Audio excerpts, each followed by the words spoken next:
Halo, Assalamualaikum. Jumpa lagi dengan saya, Fadlianto. Saat ini di depan saya ada Samsung, smartphone Samsung seri flagship yang rilis di 2019 bulan Agustus lebih tepatnya, yakni Samsung Note 10 Plus atau Samsung Galaxy Note 10 Plus. HP ini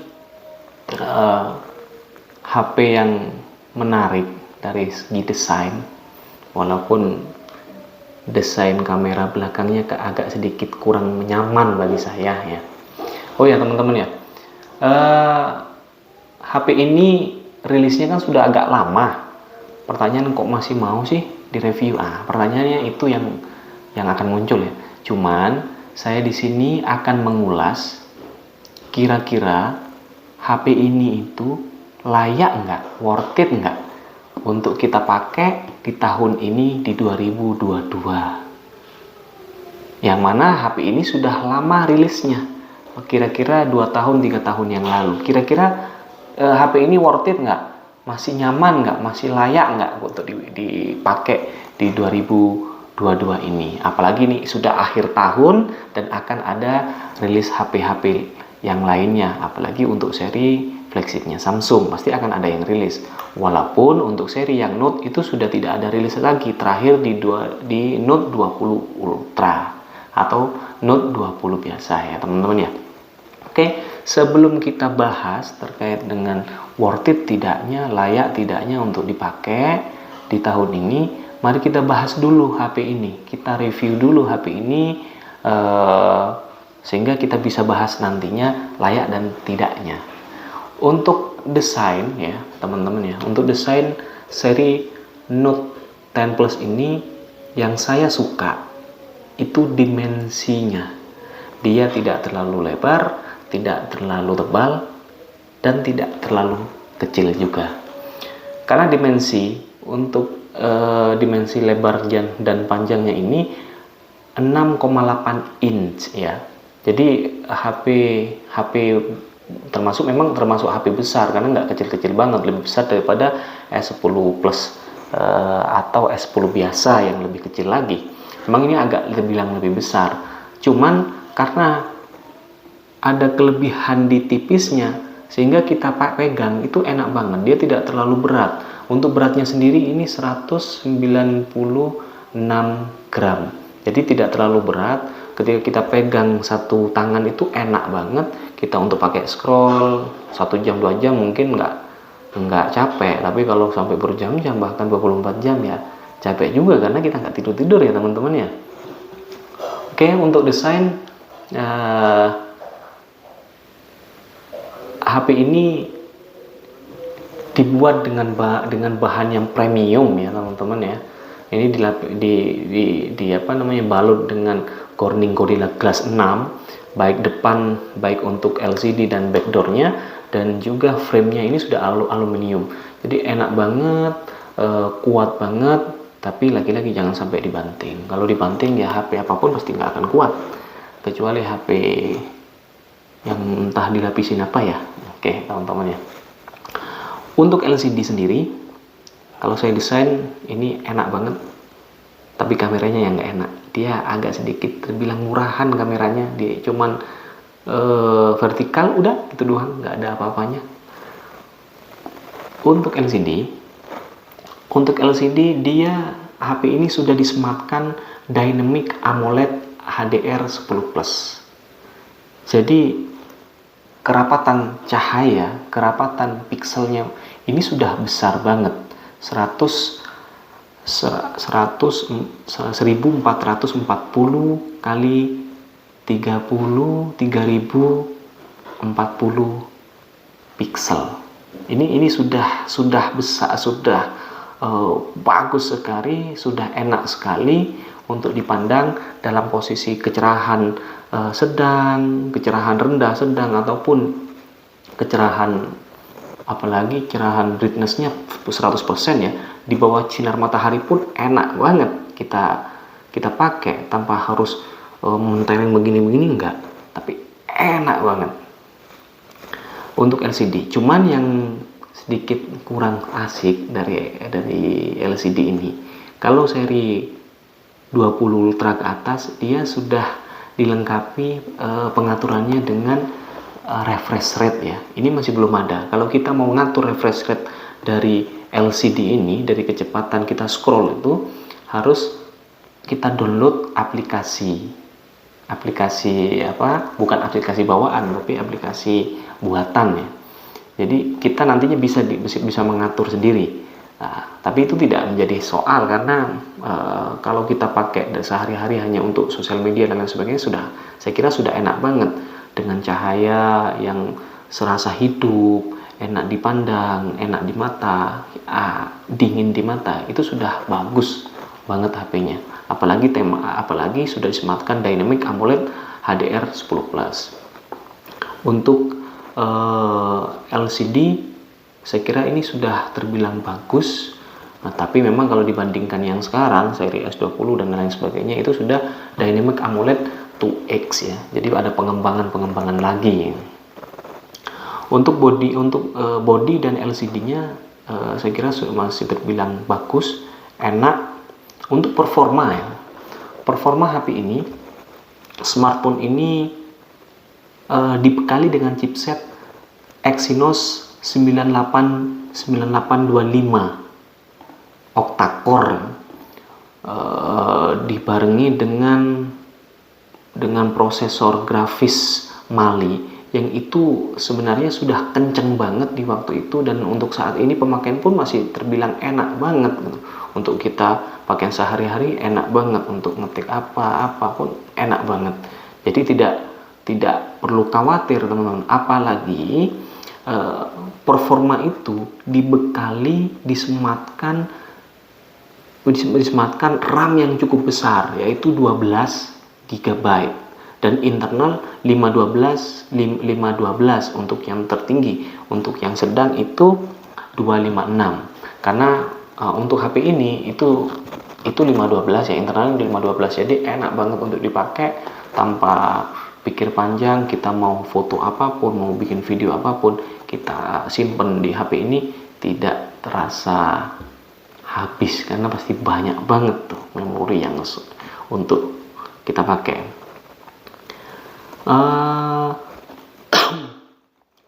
Oh ya, kamera belum kita bahas ya. Untuk kamera sendiri ini di belakang ada 3 kamera, di depan ada 1 kamera ya. Untuk di belakang, kamera utamanya itu 12 megapiksel dengan bukaan f1.5 sampai 2.4. Kamera telefoto ya, telefoto itu 12 megapiksel juga, bukaan f2.1, optical zoomnya 2 kali. Nah, yang menarik ini ultrawide-nya di HP ini itu lebih besar daripada kamera utama dan kamera telefotonya. Ultrawide-nya itu 16 megapiksel, bukaan f2.2. Jadi kamera ultrawide-nya itu tajam banget, hidup banget, enak banget dilihat. Jadi bicara soal kamera, ini sudah bisa dikatakan kamera pro, salah satu kamera pro untuk HP di 2019 ya. Untuk video sendiri dia sudah bisa 4K 30/60 fps. Jadi kita mau rekam video dengan kualitas yang bagus banget sudah bisa dengan kamera belakang smartphone ini. Untuk kamera depan itu dibekali 10 megapiksel, bukaan f2.2, dan perekaman video itu sampai 4K juga 30/60 fps. Jadi HP ini untuk kamera saya kira sudah enak, sudah bagus, sudah nyaman untuk kita pakai bersuah foto di sosial media, rekam, bikin konten video. Saya kira ini sudah bagus banget dengan kamera semacam ini. Apalagi kamera Samsung itu terkenal dengan detailnya, kecerahan warnanya, dan juga pemrosesan warna itu yang sangat sempurna dan sangat natural banget. Beda dengan HP-HP lain yang yang seolah-olah gitu. Oke teman-teman, untuk kamera seperti itu ya. Nanti akan saya tampilkan hasil foto jepretannya, baik itu kamera utama, ultra wide, dan telefoto, dan juga kamera depannya. Oke, lanjut. Untuk dengan performa dan kamera yang bagus seperti itu, ini jangan lupa juga teman-teman, ini performanya, untuk performa tadi kan Exynos 9825 sudah bisa dibekali dengan Android 12 One UI 4.1. Jadi teman-teman yang merasa sudah beli HP ini dan sekarang masih pakai dan belum diupdate, jangan pernah kecewa dan jangan pernah minder ya teman-teman ya, karena HP ini yang rilis di 2019, alhamdulillah kita sudah bisa memakai, bisa mencicipi, bisa bersua activity dengan sistem Android 12 dan One UI 4.1. Jadi hampir sama dengan seri di atasnya, S22, S20 Ultra, Note 20 Ultra, dan S21 Ultra, dan juga S22 Ultra. Jadi jangan kecil hati ya teman-teman ya. Lantas kira-kira dengan performa yang garang tadi, kamera yang bagus, LCD yang bagus, walaupun refresh rate-nya masih belum bisa di setting manual lewat pengaturan LCD ya, dia harus kita download aplikasi lain. Kira-kira dengan performa itu, ini HP kuat nggak baterainya? Untuk baterai sendiri disematkan baterai 4300 mAh yang itu cukup kuat untuk kita pakai sehari-hari untuk aktivitas sosial media, swafoto, main game. Kalau semisal itu tidak full banget, saya kira ini bisa pemakaian sampai 1 hari lebih ya, 1 hari lebih. Tapi kalau untuk pemakaian full game dengan setting yang tinggi, sosial media dan lain sebagainya, untuk pemakaiannya kurang dari 1 hari, karena memang Samsung lagi-lagi agak sedikit lemah di di daya baterainya ya teman-teman. Untuk pengecasan ini sudah disupport dengan charger 25 watt nih. Jadi cukup kenceng, cukup dengan 30 sampai 1 jam HP ini sudah bisa full baterainya. Jadi teman-teman nggak usah khawatir nunggu lama dan lain sebagainya. Oke, kita lanjut. Sekarang kita sudah bahas spesifikasi yang sekedarnya saja, spesifikasinya, performanya dan lain sebagainya kita sudah bahas ya. Kira-kira dengan performa yang seperti itu, spesifikasi yang seperti itu, dan HP yang rilis beberapa tahun yang lalu, 2019 bulan Agustus, kira-kira HP ini masih worth it kah? Masih layak kah? Masih sesuaikah dipakai di tahun 2022? Nah, itu yang harus kita jawab bersama-sama ya. Saya akan jawab teman-teman ya. Untuk worth it tidaknya itu tergantung kita. Kira-kira kita akan pakai ini HP itu untuk apa? Kalau hanya untuk semisal bersuah foto dan lain sebagainya, tanpa harus game yang berat-berat, dan juga sosial media, bikin konten dan lain sebagainya, saya kira HP ini cukup mumpuni dipakai di tahun ini. Nah, pertama, kenapa saya bilang mumpuni? Pertama dari sisi LCD ya. LCD ini sudah bisa dikatakan enak banget, walaupun memang tidak sebaik yang seri sekarang, karena seri sekarang itu sudah dibekali dengan Dynamic AMOLED 2X ya, 2X HDR 10 Plus yang itu lebih kompleks lagi, untuk cahaya dan warnanya lebih bagus lagi, apalagi juga dibekali dengan Gorilla Glass Victus kalau yang sekarang ya. Kalau ini kan masih Gorilla Glass 6, tapi itu sudah terbilang bagus untuk HP saat ini, karena apalagi ini HP flagshipnya Samsung. Kalau dibandingkan dengan HP-HP yang lain yang seri-seri A ataupun seri yang lain itu, mohon maaf saya nggak bisa sebutkan merek, itu masih lebih layak ini karena dengan LCD yang enak, brightness-nya dia enak, karena kelebihan Dynamic AMOLED, kelebihan Super AMOLED itu kan dalam pencahayaan redup ataupun terang, dia masih enak di mata tanpa menyakiti mata, tanpa mata itu bisa bikin lelah. Itu enak banget. Cahayanya, hasil pencahayaannya, hasil warnanya itu natural banget untuk LCD HP ini. Apalagi ya LCD Samsung kan memang di situ kelebihannya. Nah, untuk yang LCD yang pertama itu ya, walaupun memang untuk kita atur refresh rate-nya itu nggak bisa kecuali kita download aplikasi lain. Untuk LCD saya kira bagus. Untuk kamera kita pakai di tahun ini dalam bersosial media, di-upload di sosial media, kita bikin konten, kita upload di YouTube ataupun kita share ke teman-teman kita. HP ini juga terbilang kameranya bagus karena kamera ini terbilang kamera pro. Dia sudah bisa dikatakan kamera profesional. Nah, seperti nanti yang akan saya tampilkan ya di akhir video, saya akan tampilkan hasil penjepretan untuk pemakaian. Sudah saya pernah jepret ya, itu enak. Jadi tidak perlu mahal-mahal teman-teman untuk beli HP, tidak perlu mahal-mahal untuk beli kamera. Cukup dengan HP ini itu sudah enak banget. Ini untuk kamera, untuk performa, performa sendiri ini HP sudah disematkan Exynos 9825 octa-core, prosesor grafisnya Mali. Itu sudah ngebut banget, sudah enak banget untuk kita pakai sehari-hari.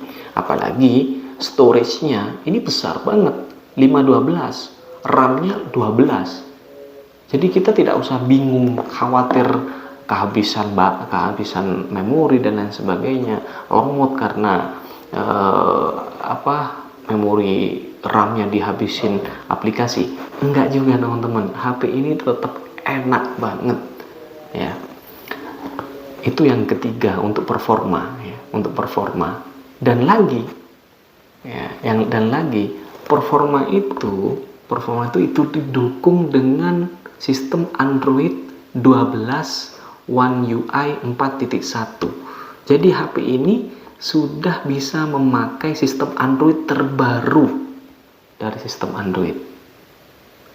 Nah, itu kelebihannya, salah satu kelebihannya HP ini itu sudah bisa kita ya menikmati sistem Android yang terbaru, yaitu Android 12 dan sistem One UI 4.1. Jadi HP ini masih terbilang, kalau compare ya sekedarnya saja dengan seri S20 atau apalagi dengan seri-seri merek lain di kelasnya atau di bawahnya lagi yang harga barunya lebih mahal dari harga ini, saya kira ini masih lebih masuk untuk kita pakai ya. Jadi HP ini saya kira sangat rekomendasi banget untuk kita pakai, apalagi teman-teman ingin mencoba menggunakan seri Samsung yang seri Note. Karena kalau saya lebih suka itu seri Note, dia kan ngotak banget ya, ngotak, dan juga dilengkapi dengan S Pen. S Pen-nya ini juga bisa fungsinya juga sebagai air control. Jadi dia bisa ngontrol dari LCD dari S Pen-nya ini, stilusnya ini, kita mau pakai apa, kita mau foto, itu bisa dikontrol dari ini. Kita tinggal pencet jepret, dia sudah keluar berapa kali. Foto semisal 2 kali. Oh iya, koneksinya belum dikoneksikan, mohon maaf. Oke, kita lanjut ya. Jadi untuk performa dan lain sebagainya itu sudah bisa dikatakan sangat worth it banget ya, sangat sesuai banget. Apalagi kalau kita compare dengan harganya nih. Nah, kira-kira harganya berapa sih HP ini? HP ini itu kisarannya sekarang harga 4 jutaan sampai 5 jutaan, ada juga 6 juta, tergantung storage-nya berapa. Jadi untuk teman-teman yang ingin mencoba menggunakan flagshipnya Samsung, apalagi seri Note, HP ini rekomendasi banget. Kalau teman-teman pingin yang murah lagi, semisal Note 9 ya, itu performanya kurang banget karena Note 9 itu belum bisa menikmati Android 12. Dia mentok hanya di Android 9 kalau nggak salah. Android 10 kalau nggak salah, 9 atau 10 gitu loh, saya lupa, soalnya juga pernah pakai. Kalau ini sudah 12, jadi teman-teman kalau ingin mencoba, ini rekomendasi, enak banget, harganya juga terbilang murah, terbilang tidak begitu boros di kantong, tapi teman-teman juga bisa merasakan benar-benar flagshipnya Samsung.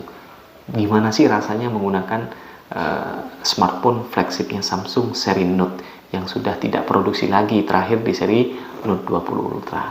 Mungkin sekian itu saja video saya, video ngulas tentang HP ini dan worth it nggak HP ini dipakai di 2022. Kalau saya bisa katakan HP ini masih sangat worth it.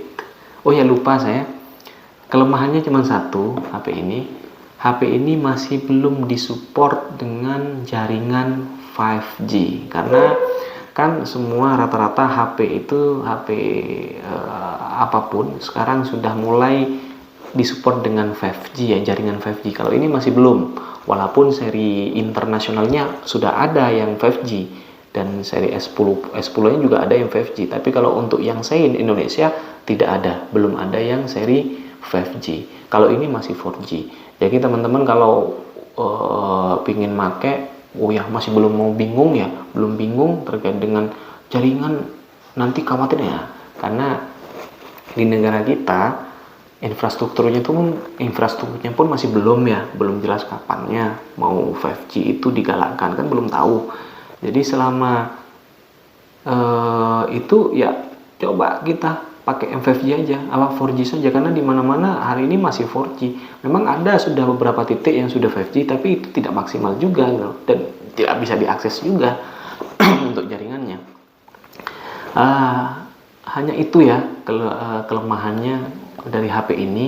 Untuk kalau semisal mau kita compare dengan HP-HP yang sekarang, kelemahannya yang satu, dia belum disupport dengan jaringan 5G. Tapi selebihnya HP ini masih worth it. Secara performa masih enak banget, ngebut banget, kamera pro banget, dibuat apapun, sosial media dan lain sebagainya enak banget dan bikin orang lain tertarik untuk lihat. Untuk itu performa, kemudian jaringan enak banget, 4G-nya dia kencang banget. Untuk baterai juga dia sudah terbilang besar, 4300 mAh.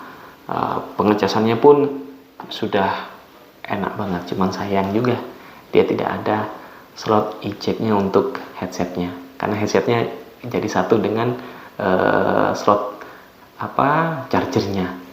Ya mungkin itu saja ya teman-teman ya, ulasan tentang smartphone Samsung seri Note 10 Plus ya.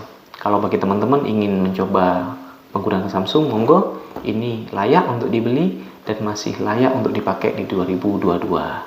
Oke, sekian saja. Jangan lupa teman-teman untuk subscribe video saya, like and share untuk terus mendukung agar saya lebih bersemangat lagi untuk bikin video informasi ke teman-teman semuanya. Oke, terima kasih. Assalamualaikum warahmatullahi wabarakatuh.